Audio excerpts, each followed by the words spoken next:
Assalamu alaikum. And in the language of my own worship liturgy, may the peace of Jesus Christ be with you.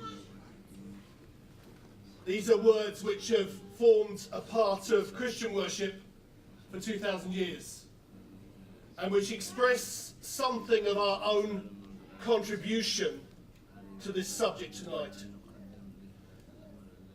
For in exchanging those words with one another in the central part of our act of worship, we recognise the divine call to live as a church community in peace and unity, and to extend that peace and unity to the wider society. That's the theory, anyhow. The fact that I'm standing here this evening means that we don't always do it terribly well. It is a privilege to be with you this evening, and especially to participate with you, learned gentlemen, and also my very valued and dear colleague, Mohsin. It's good to be with Mohsin and other friends and colleagues this evening. I'm sorry that Dr. Fiaz is not with us. My relationship with Mohsin, my relationship with Dr. Fiaz, I often reflect it's been formed in the midst of conflict. And I think that is a testimony to the ways of peace in our respective faiths. That we can honestly say that in the midst of conflict we have seen peace develop and built. And many others, I see other friends here this evening. It is a joy to work with you across our faiths, across our differences, for peace in this town.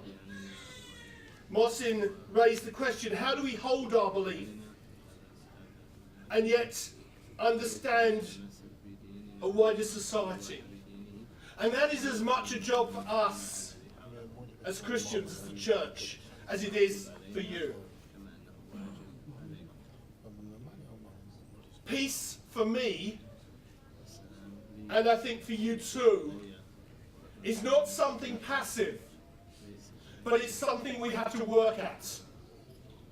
Indeed, my response to the accusation that Luton is a breeding ground of extremism is to say no, I prefer to see it as a workshop for peace.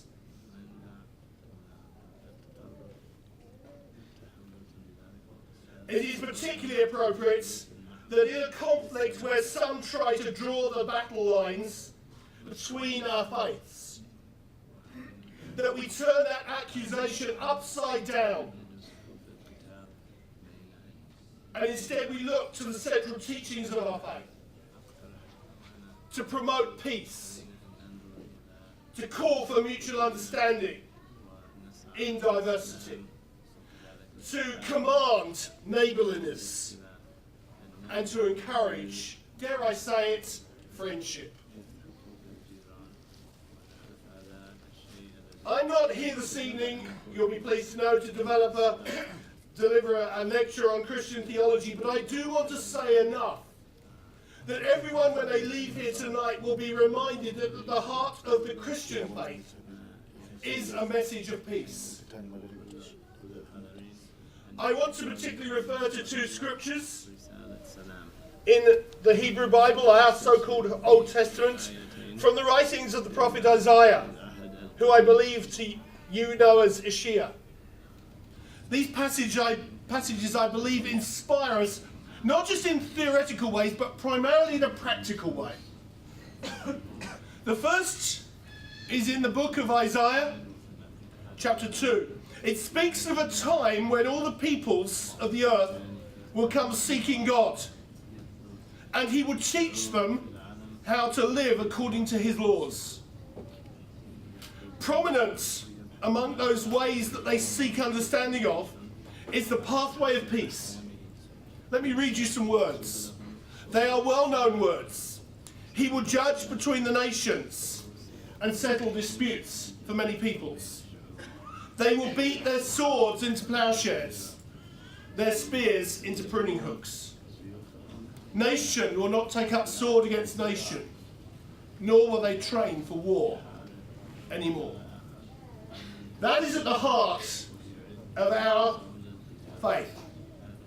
It was a vision that guided the church, particularly for the first 300 years, before somehow that message was hijacked, before it was subverted and turned upside down into the idea that the church should spread its message by the sword.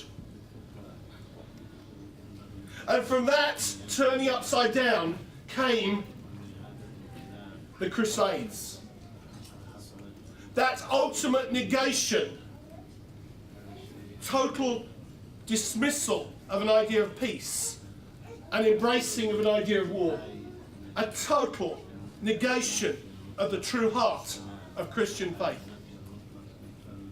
We still live today with a legacy of that message of hatred. And we're reminded of it regularly, even today, by the so-called English Defence League, as they often carry those symbols of the Crusades. I want to say again, very clearly, that I regret and I totally reject the message and the message and actions of that era of the Crusades, which has done so much to drive rifts between our faiths. Instead, I look to the vision laid out before us by Isaiah. A hope, a bold hope, that we would humble ourselves before God and would together learn a way of peace. It can happen in this town, I believe. If all Christians of Luton would simply seek to apply the teaching of Jesus Christ on how to live peaceful lives, it would make a lot of difference to this town. But what about you as Muslims?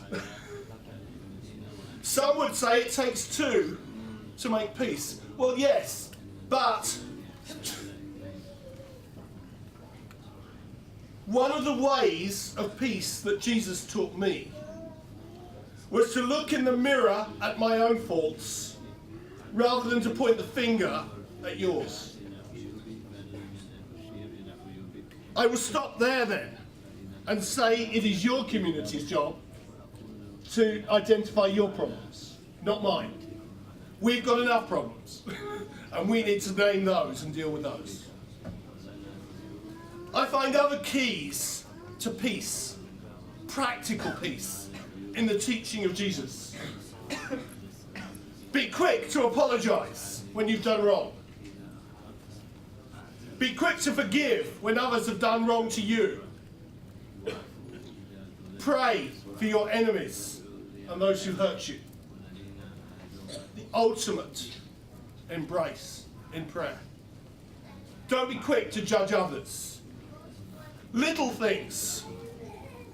But these are little things that the oil that smooths along the challenges when two cultures, two lifestyles, two sets of values meet each other and inevitably cause a little friction. We need that oil.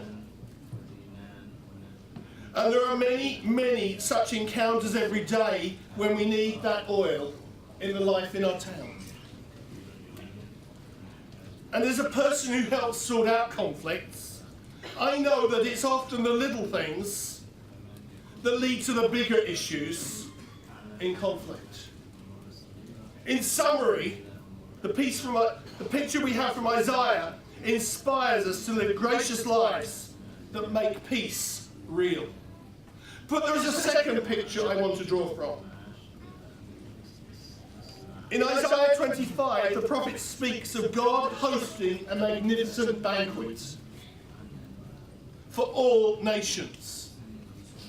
It will be a day when tears are wiped away, when shame is covered up, when death is destroyed. And we, as the people of all nations, will banquet together. I find it interesting that this picture of the future is not a people bowed in prayer, but instead is a people eating and celebrating together. It's a simple picture that inspires me. I don't pretend to be doing God's work, future work for him, but I want to take hold of that picture and be inspired by it now. I want to see lots of little rehearsals, as it were, for that big day in the future. Rehearsals where people of different faiths, different nations, language, ethnicity and culture sit down at a table together, talking, enjoying friendship over food. Here we move beyond the focus of God's ways to a focus on us as human beings, living life to the full, eating, learning, understanding, celebrating. Quite honestly, I am challenged by this second picture. Let me say why. I believe it calls us to look for ways to deepen our relationships together, our friendship, our understanding, across the divides of our faith and our cultures.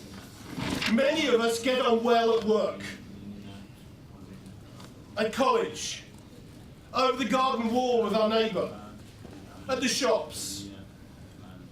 But because of our different customs, our values and our rules, and our different lifestyles, and simple things like our different calendars, our different days of the week, where do we go where relationships go deeper? What places are there to socialise that bring people together? To have fun together, to learn together. We lack those shared social spaces. There is still a nervousness about going to the home of another person's home, about inviting someone to yours. That's understandable. Maybe we're not there yet, but in the absence of shared social space, I want to suggest we lack something very important. And our relationships are often limited. It means we have to be more intentional. I was talking about this earlier with Riyadh, my colleague, who works for the Luton Council of Faiths. One of the things that the Luton Council of Faiths does so significantly is to seek many opportunities for people to come together, because we recognise there are few of them. It means we have to be much more intentional in our relationships. Yet we try we must if we're to take seriously the challenge of that second scripture. To sum up, but first, we are called to peace. But if we're to be true to our respective faiths, we cannot deny that we're different. And the peace that we're called to must work itself out despite the reality of our differences, and especially the reality of the difference of our faiths. My faith proclaims beliefs and certainties that conflict with the beliefs and certainties of your faith. Some use that as grounds to say we cannot be friends. We cannot trust one another. Some would go so far as to say we must always be seeking to convince each other of the truth of our way. I'm sometimes challenged over that by Christians. How come you spend so much time trying to make peace? Well, I'm sure you experience it too. But if we're to be true to the full call of our faith, we need to learn to be good neighbours, living at peace with one another, to be good citizens, working for the best of our community. And we need to know how to share our faith in a way that promotes peace and harmony. So one of the things I love about Luton in Harmony, which you see here, the simple pledge we make is to ask respectfully about each other's beliefs, ideas and so on, and to learn to share our beliefs in a spirit of harmony. That is absolutely key for us to live in that peace and harmony. In my mind, That takes place in the context of already existing relationships and friendships. I love to get to know more about Islam from my Muslim friends. It doesn't threaten me. I love to share about my faith. To conclude, we are different, and I love that. I love the title you have given to this event, The Mercy of Diversity. God, in His mercy, has made us different. I couldn't live with more than one of me. And in that difference, we can move together in peace, if we draw upon the heart of our respective faiths. I hope that I've shown you enough that we as Christians are committed to that. This is my message to my people. Trust us and let's work together. Thank you.